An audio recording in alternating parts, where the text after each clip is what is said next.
നിയമസഭാ ചട്ടം ലംഘിച്ച സംസ്ഥാന പോലീസ് മേധാവി നിയമസഭയ്ക്കുള്ളിൽ ഗവർണറെ ആനയിച്ചു കൊണ്ടുവരുമ്പോൾ ഡിജിപി മുഖ്യമന്ത്രിക്കും സ്പീക്കർക്കും ഒപ്പം എത്തിയതാണ് വിവാദമായത്. പ്രതിപക്ഷ നേതാവ് വിഷയം സ്പീക്കറുടെ ശ്രദ്ധയിൽപ്പെടുത്തിയെങ്കിലും വിഷയത്തെ ന്യായീകരിക്കുന്ന നിലപാടാണ് സ്പീക്കർ സ്വീകരിച്ചത്. നിയമസഭയിൽ വന്ദേമാതരം പൂർണ്ണമായും വായിക്കാത്തതിൽ ഗവർണർ അതൃപ്തിയും പരസ്യപ്പെടുത്തി.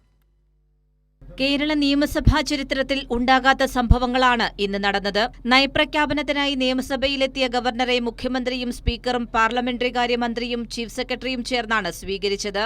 ഇതിനൊപ്പം ഇത്തവണ സംസ്ഥാന പോലീസ് മേധാവി റവാഡ ചന്ദ്രശേഖറും ഉണ്ടായിരുന്നു. എന്നാൽ ഗവർണറെ ആനയിച്ച് നിയമസഭാ ഹാളിലേക്ക് കൊണ്ടുവരുമ്പോഴും ഡിജിപി അവർക്കൊപ്പം ഉണ്ടായിരുന്നു എന്നതാണ് വിവാദമായത്.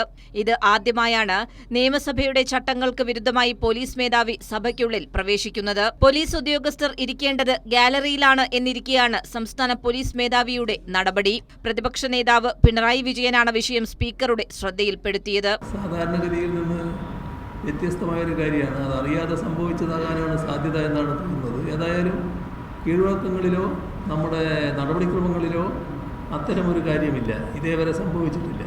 എന്നാൽ വിഷയം വിവാദമാക്കേണ്ടതില്ല എന്ന നിലപാടാണ് സ്പീക്കർ സ്വീകരിച്ചത്.